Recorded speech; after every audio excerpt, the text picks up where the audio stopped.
Olá pessoal, tudo bem? Sejam bem-vindos a mais uma aula aqui no canal. Eu sou o professor Jones e na aula de hoje nós vamos fazer um estudo do cilindro. Para começar, vamos conhecer alguns objetos que a gente usa no dia a dia e que a gente chama de cilindros, ou que tem o corpo com o formato cilíndrico. Aqui a gente tem alguns copos e essa fita. Esses objetos são objetos que têm o formato de um cilindro. Aqui a gente também tem alguns objetos que têm o formato aproximadamente cilíndrico. Notem que, diferente dos objetos anteriores, onde a gente tinha uma base circular na parte de cima e uma base circular na parte de baixo, nesses objetos aqui agora, eu não consigo observar essas características. Então, mesmo que a maior parte do corpo do objeto ele tenha o formato circular, eu não posso dizer que todo o corpo do objeto ele é circular. Nesse caso, eu tenho um objeto que é aproximadamente cilíndrico. É muito comum que, mesmo para esses objetos, a gente estude-os utilizando as propriedades que tem num cilindro. Matematicamente falando, um cilindro ele apresenta essas características que a gente consegue ver aqui. Aqui mais à esquerda eu tenho um cilindro que é reto. Observe que nesse cilindro reto a altura coincide com todas as linhas verticais do cilindro. Então essa altura é paralela ao eixo e é paralela à geratriz. A geratriz é esse conjunto de linhas que nós podemos dizer assim, são linhas imaginárias e que estariam aqui em volta do nosso cilindro. Então, nesse cilindro reto, a altura, o eixo e a geratriz, eles são todos paralelos. Quando eu tenho um cilindro que está inclinado ou oblíquo, como esse daqui, a altura ela não é paralela a essas outras linhas, ela não é paralela à geratriz nem paralela ao eixo. A geratriz e o eixo serão sempre paralelos. A gente chama de eixo essa linha imaginária que vai do centro da base superior até o centro da base inferior. Essa linha é chamada de eixo. A base inferior do cilindro também pode ser chamada de diretriz. O que é importante eu lembrar aqui é que nesse cilindro as bases elas são circulares, sempre circulares, e por conta disso eu tenho na base um centro e um raio. Além disso, as bases são paralelas e congruentes. É o fato de as bases serem congruentes que vai fazer com que o corpo desse objeto ele seja uniforme. Assim como acontece nos prismas, eu tenho todo o corpo do cilindro uniforme. Veja que quando eu observo essas figuras, a maior parte do corpo delas é uniforme, ou seja, a mesma largura que eu tenho nessa parte, eu devo ter aqui, mesmo que isso não aconteça durante o objeto inteiro ou ao longo do objeto inteiro, porque nessa parte de baixo ou nessa parte de cima, às vezes, eu não tenho um círculo igual ao que eu tinha na base. Daí eu não ter exatamente um cilindro por inteiro, mas a maior parte do corpo desse objeto ainda continua sendo um cilindro. Quando as bases elas são congruentes, todo o corpo do objeto ele vai ser uniforme, ou seja, eu tenho esse padrão de uniformidade desde a base inferior até a base superior. Aqui nessa figura a gente consegue observar como seria um cilindro se ele estivesse planificado.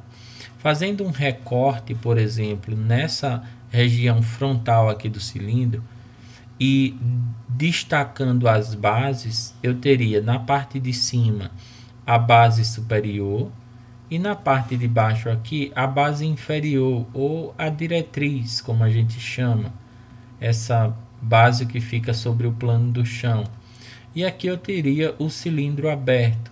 Se eu planificasse esse cilindro, eu teria um retângulo nessa região que forma a parte lateral do cilindro, né, como a gente chama. Então essa região lateral, ela formaria um retângulo. Vamos estudar essa região com um pouquinho de cuidado. Vejam que a base é um círculo, então novamente, assim como a gente viu nos prismas, se eu quiser calcular a área da base, eu vou precisar calcular a área desse círculo. A área desse círculo depende somente do raio, e a área desse círculo vai ser a minha área da base. Se eu quiser calcular a área lateral, então eu vou precisar calcular a área desse retângulo, assim como eu tinha nos prismas, né? Então, a área lateral é a área desse retângulo que se forma aqui. Vejam que nesse retângulo eu tenho uma altura H, que é a mesma altura do cilindro, e eu tenho nessa base a medida necessária para envolver esse círculo. A base que eu observo aqui nada mais é do que a medida necessária para envolver todo esse círculo. Ou seja, essa base que você observa aqui, ela é exatamente o comprimento dessa circunferência, porque ela tem que ter o tamanho dessa linha. Como que eu calculo o comprimento de uma circunferência? Eu faço 2 vezes o valor de π vezes o valor do raio da circunferência.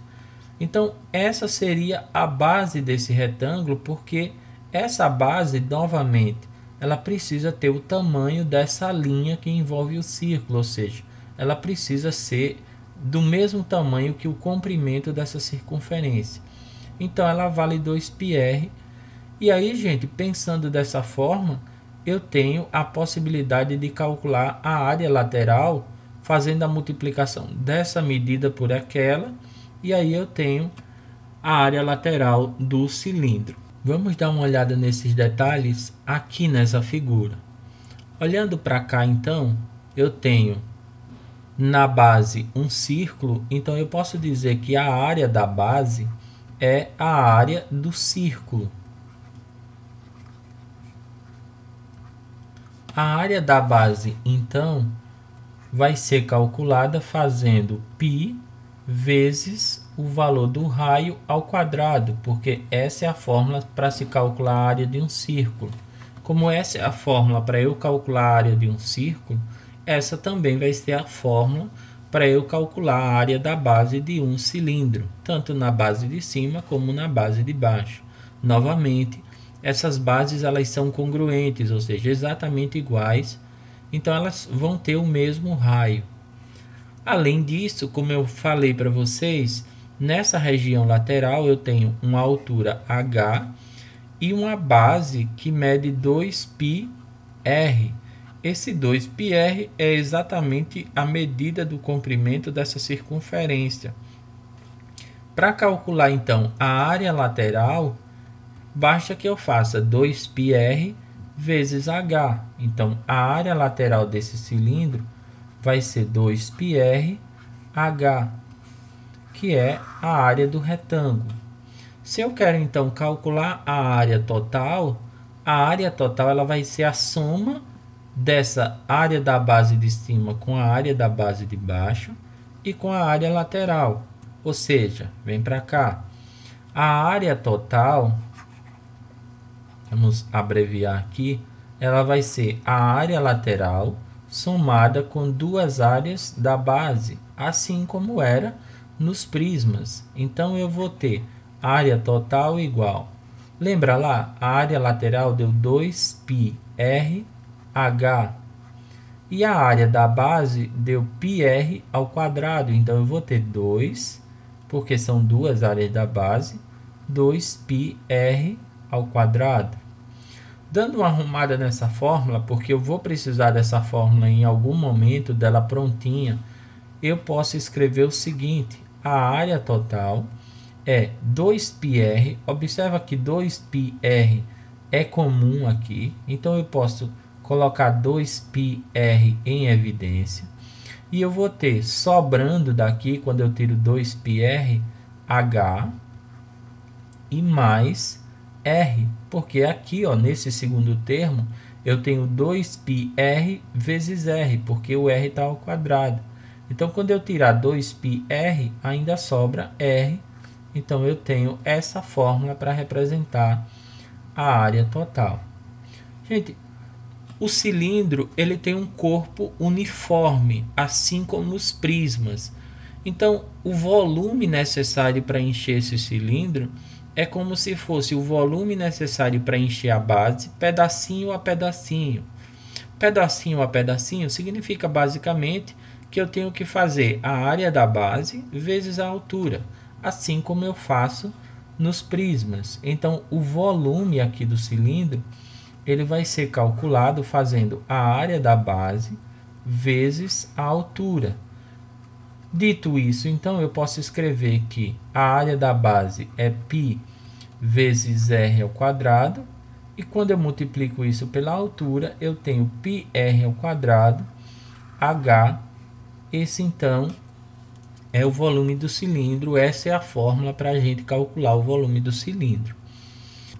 Para a gente fechar, então, essa parte teórica sobre cilindros, vamos entender duas coisas importantes aqui.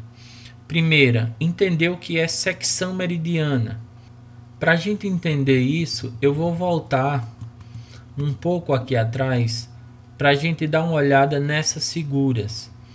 Se a gente olha essas figuras, observem que aqui eu tenho uma coisa que a gente chama de eixo. O eixo é essa linha imaginária que vai do centro da base superior até o centro da base inferior. Agora, imagine que a gente tivesse esse diâmetro destacado aqui na base superior e o diâmetro da base inferior. E aí eu fizesse um recorte de cima até embaixo e dividisse essa figura, esse cilindro, em duas partes, em dois semicilindros.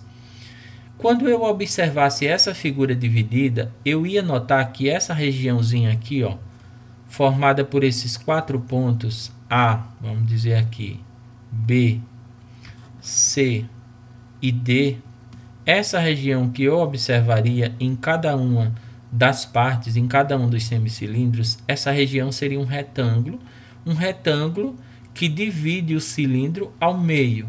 Pensa nisso. Então, esse retângulo que divide o cilindro ao meio, passando exatamente no seu eixo, cortando o cilindro, cortando cada círculo no seu diâmetro, esse retângulo seria o que a gente chama de secção meridiana. Nesse caso, então, aqui eu tenho esse retângulo que a gente pode chamar de ABCD, e é importante que eu entenda o seguinte: nesse retângulo eu tenho uma base e eu tenho uma altura. A altura desse retângulo é a mesma altura do cilindro. Acho que você não tem nenhuma dúvida com relação a isso. A altura do retângulo é a mesma altura do cilindro. E a base desse retângulo é o diâmetro de cada um dos círculos. Então, a base desse retângulo mede 2r, duas vezes o raio. Se eu quero, então, calcular a área dessa secção meridiana, ou seja, a área desse retângulo, basta fazer 2r vezes h. E aí eu tenho a área da secção meridiana. De novo, essa secção meridiana é aquele retângulo que vai dividir o cilindro em dois semicilindros, ou que divide o cilindro no seu eixo, ali ao meio. Gente, quando esse retângulo ele é um quadrado, o que é que eu estou dizendo? Eu estou dizendo que quando esse retângulo que se forma aqui, ele tem os quatro lados iguais, ou seja, essa base é do mesmo tamanho dessa altura, eu tenho um cilindro que a gente chama de cilindro equilátero. É muito importante lembrar disso, porque algumas questões vão nos cobrar exatamente em cima desse ponto. Então, o que é um cilindro equilátero? É um cilindro onde essa secção meridiana ela é um quadrado. Ou seja, num cilindro equilátero, eu vou ter a altura do cilindro do mesmo tamanho do diâmetro do círculo, ou seja, a altura é igual ao dobro do raio. Essa é a propriedade que a gente pode dizer que matematicamente vai caracterizar um cilindro equilátero.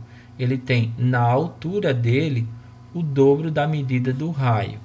Basicamente, para a gente falar de cilindro, dessas propriedades que o cilindro tem, a gente tem essas informações, tá, gente? Não tem muito a acrescentar sobre cilindro.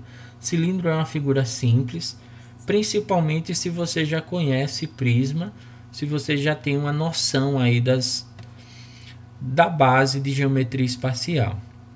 Para a gente fechar então essa aula, eu separei aqui 3 questões, uma bem simples e as outras 2 nem tanto, para a gente dar uma olhada e explorar um pouquinho essa parte matemática de exercícios sobre cilindros. Vamos então aqui dar uma olhada na primeira questão. Nesse exercício 1, eu disse, considere um cilindro de altura 8 centímetros, cujo diâmetro da base mede 10 centímetros. E eu pedi que você determinasse os 4 elementos que a gente viu na parte anterior: a área da base, a área lateral, a área total e o volume. Gente, eu vou usar, obviamente, as fórmulas que nós trabalhamos nessa aula. Então, primeiro aqui eu tenho a altura, vamos anotar aqui, a altura é 8 centímetros. E eu tenho o diâmetro da base. Atenção, ó, o diâmetro da base mede 10. Como a gente viu aqui na figura anterior, o diâmetro da base é exatamente o dobro da medida do raio, né? Então, como o diâmetro mede 10, o raio, que é o que me interessa aqui sempre, o raio mede só a metade, ou seja, o raio mede 5 centímetros. Bom, tendo esses detalhes, nós vamos aplicar as fórmulas que nós vimos e vamos obter esses 4 elementos. Aí é só um jogo de fórmulas, é só um joguinho de cálculo. É bem tranquilo de você fazer isso. Para a gente começar então, a área da base, ela é π vezes o raio ao quadrado. Fazendo as contas aqui, eu tenho o seguinte: a área da base é igual ao valor de π vezes 5, né? Porque o raio é 5, 5 ao quadrado. 5 ao quadrado é 25, então eu faço 25 vezes π e eu tenho a área da base. Então, a área da base é 25 π centímetros quadrados. Feito então a área da base, eu vou mostrar para vocês como a gente calcula a área lateral. Letra B. A gente viu que a área lateral ela é 2π vezes R vezes H. Vocês viram essa fórmula quando eu mostrei o cilindro planificado. Aqui nós temos a fórmula para a área lateral, 2π vezes R vezes H. Substituindo então, nós vamos ter o seguinte: a área lateral é igual a 2 vezes o valor de π vezes o valor de R, que é 5, vezes o valor de H, que é 8. Basta então fazer essa conta aqui. 2 vezes 5 vezes 8 dá 80. 80 π centímetros quadrados. Essa então é a área lateral do meu cilindro. Letra C, nós queremos a área total. A área total, como nós vimos, ela pode ter uma fórmula. Deixa eu mostrar para vocês. Aqui, ó, 2πr que multiplica H mais R. Ou ela pode ser feita assim: a área lateral mais 2 vezes a área da base. Você escolhe aqui a maneira que você quer usar. Dá no mesmo, tá? Então, o resultado de baixo é consequência do resultado de cima. Nesse caso, então, eu vou usar a primeira versão. Então, a área total ela vai ser a área lateral mais 2 vezes a área da base. Fazendo conta aqui, eu vou ter o seguinte: a área total é igual a área lateral, eu estou vendo logo aqui em cima, deu 80π, mais 2 vezes a área da base vai ser 2 vezes isso daqui, ó, 2 vezes 25π. 2 vezes 25π vai dar 50π. 80π mais 50π vai me dar então a área total. A área total vai ser 80 mais 50 é 130. 130π centímetros quadrados. E aí eu cheguei na área total. Para a gente finalizar então a questão, eu tenho o volume, letra D. O volume, mostrei isso para vocês aqui, ó, pode ser calculado fazendo a área da base vezes a altura. Ou você usa a fórmula π vezes o raio ao quadrado vezes a altura, como você preferir. Nesse caso, eu já tenho a área da base. Então, eu vou optar por fazer o cálculo assim, ó. Volume é igual à área da base vezes a altura. Fazendo conta aqui, eu vou ter o seguinte: volume igual a 25π, que eu encontrei na área da base, vezes 8, que eu tenho na altura. Fazendo as contas, 25 vezes 8 dá 200. Então, eu tenho 200π. E aí, como eu tenho uma unidade de volume, são 200π centímetros cúbicos. Gente, no geral, nós utilizamos π aproximadamente igual a 3,14.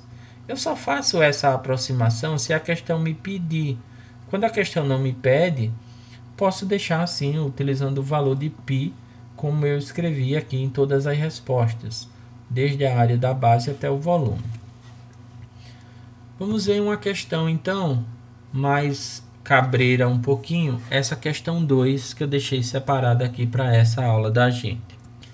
Nessa questão 2, um cilindro cuja área da superfície é 112π centímetros quadrados, tem altura 10 centímetros. E eu quero saber qual é o volume desse cilindro. Então, eu tenho um cilindro, eu tenho a área da superfície desse cilindro. A área da superfície nada mais é do que a área total desse cilindro, tá? É a área de toda a sua superfície, de todas as suas partes. Então, aqui eu tenho o valor da área total e eu também tenho o valor da altura. E eu quero saber qual é o volume, então, desse cilindro. Tirando os dados aqui, nós podemos dizer o seguinte, que a área total é igual a 112π centímetros quadrados e a altura desse cilindro é igual a 10 centímetros. Sabendo disso, eu estou interessado em saber qual é o volume desse cilindro.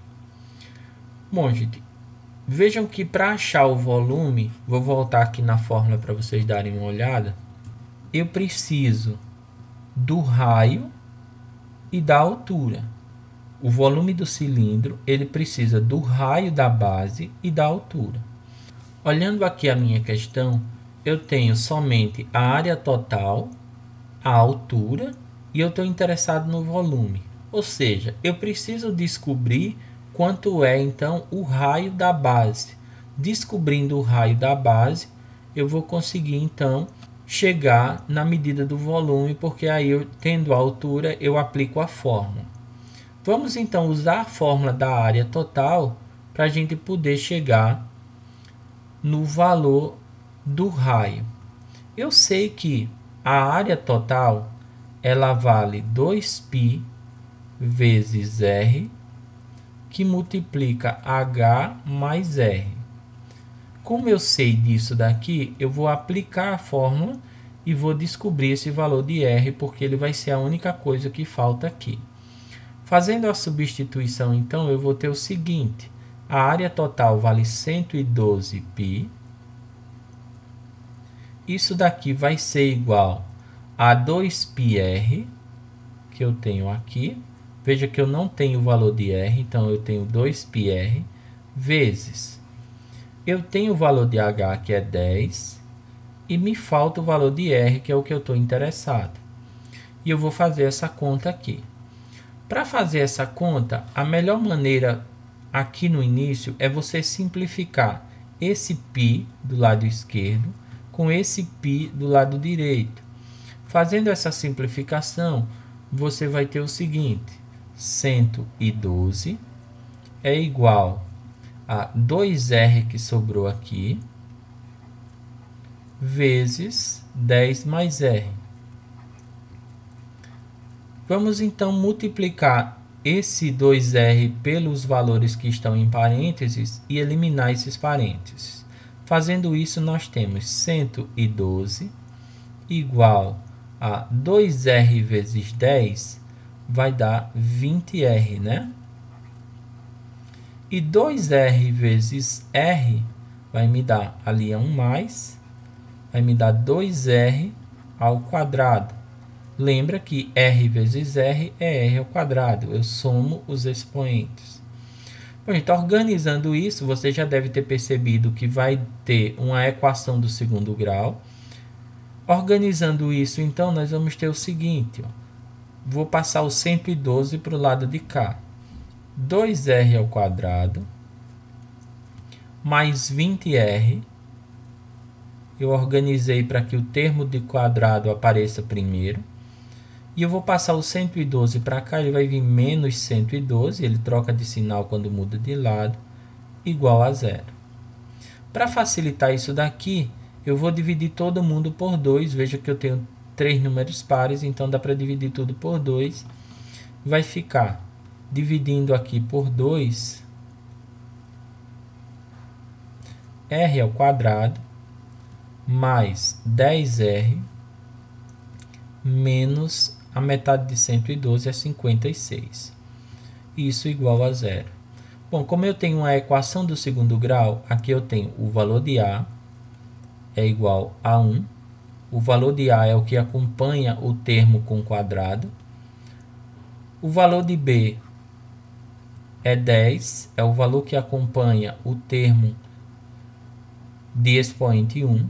Então, o B é 10. E o valor de C é o termo independente. Ele vale menos 56.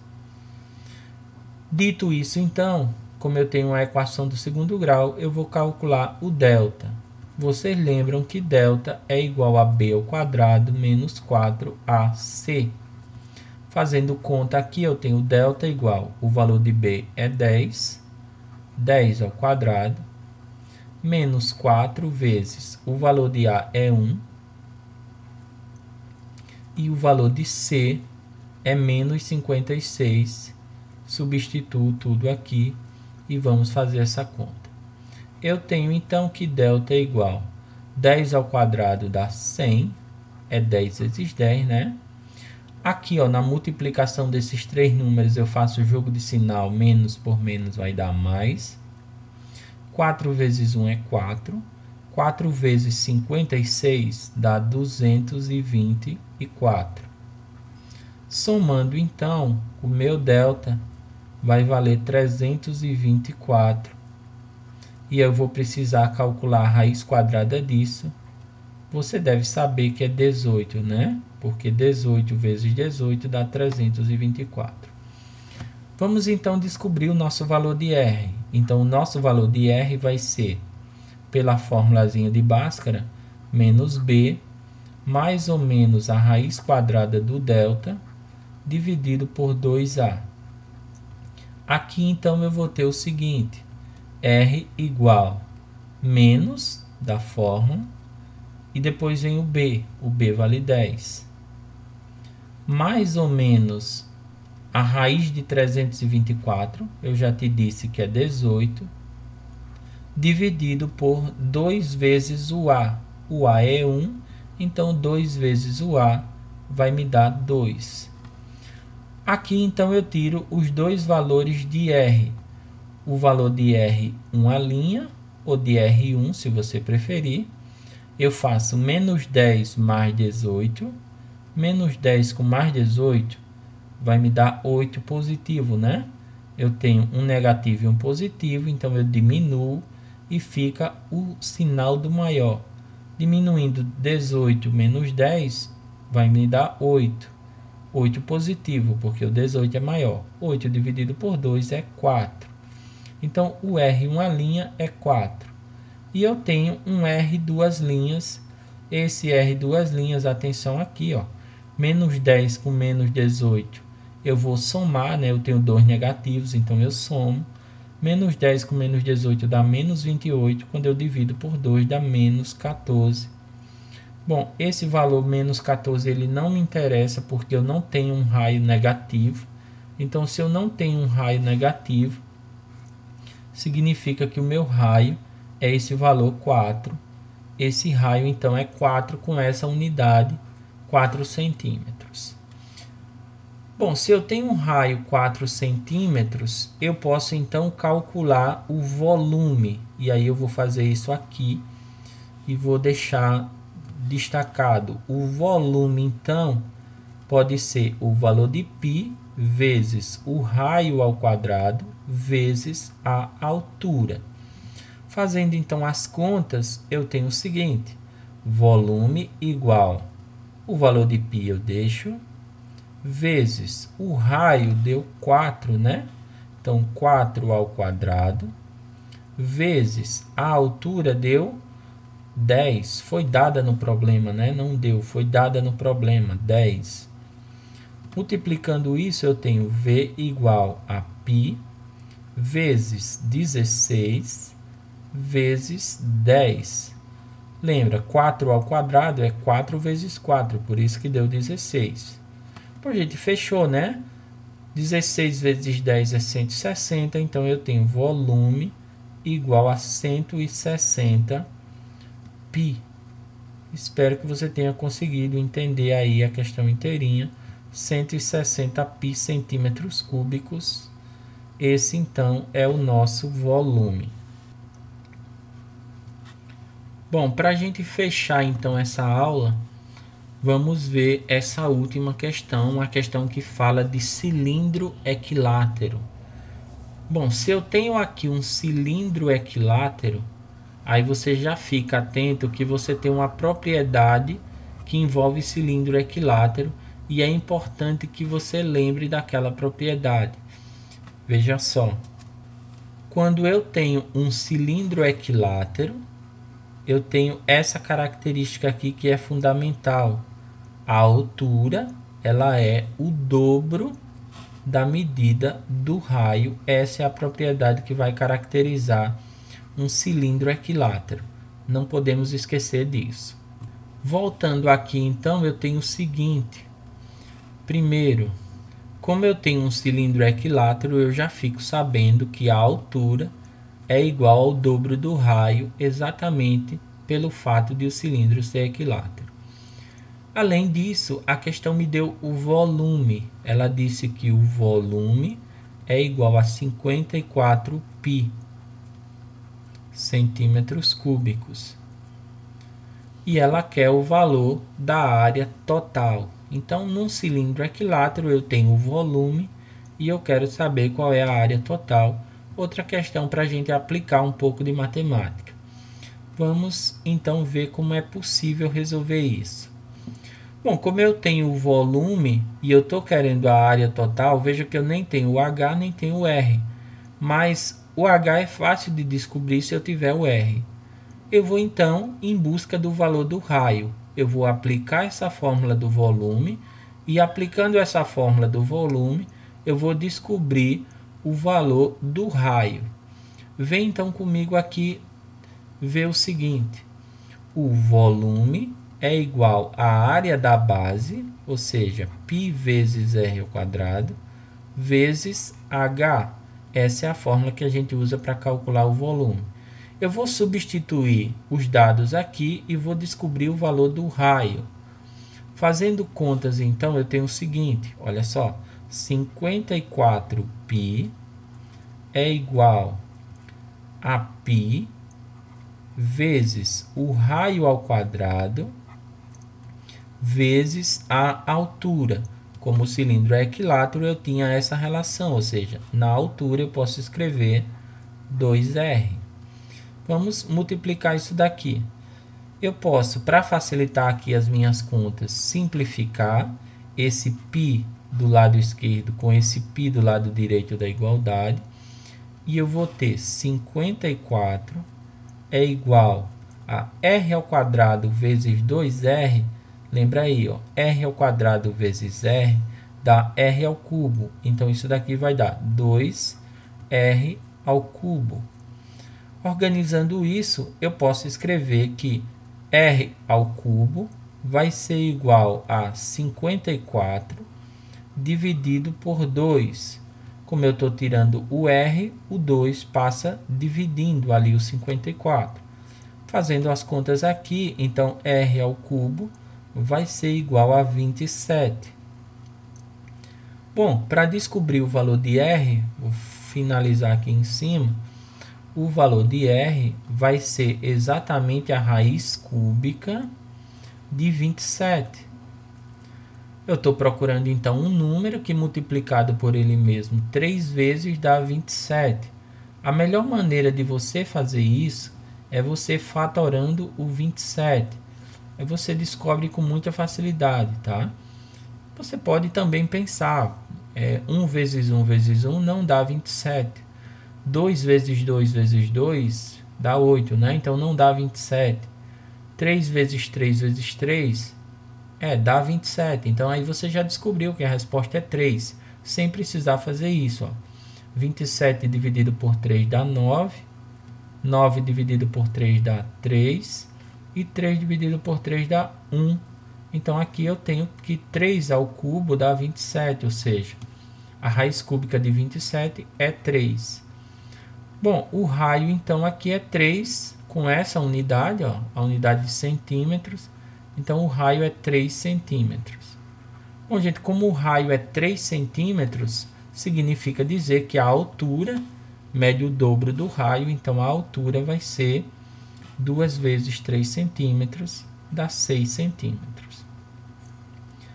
Bom, tendo o raio e tendo a altura, eu vou então calcular a área total. E aí, para calcular a área total, eu vou usar aquela fórmula que eu mostrei para vocês para o cálculo da área total. A área total é igual a 2πr, que multiplica H mais R. Com essa fórmula, então, eu vou descobrir a área total. Me acompanha aqui e nós vamos ter o seguinte. A área total é igual a 2 vezes π vezes o raio, é 3, né? Vezes a altura mais o raio. A altura mais o raio vai ser 6 mais 3. E aqui nós multiplicamos, olha só, 2π vezes 3 vai dar 6π. Então, eu tenho 6π vezes o resultado dos parênteses. Nos parênteses vai dar 9, né? Então, 6π vezes 9. Fazendo, então, essa conta, a área total vai ser igual a 6π vezes 9, dá 54π, né? 54π centímetros quadrados. Pois é, nunca que eu imaginaria que o valor da área total seria exatamente igual ao valor do volume, pelo menos em termos numéricos, né? Então, aqui a área total é 54π. Bom, gente, essas eram as informações sobre cilindro que eu queria trazer aí para vocês. Eu vou fazer uma aula extra sobre cilindro, onde eu vou mostrar 5 tipos de questões que envolvem cilindro e que você deve saber se você está aí pensando em fazer Enem, se você pensa mais adiante alguma coisa relacionada com matemática e sobre cilindro também. A gente se encontra então aí mais adiante para falar um pouco mais sobre cilindro, para falar um pouco mais sobre geometria espacial, para falar um pouco mais sobre matemática. Por hora é isso. Valeu. Um abraço.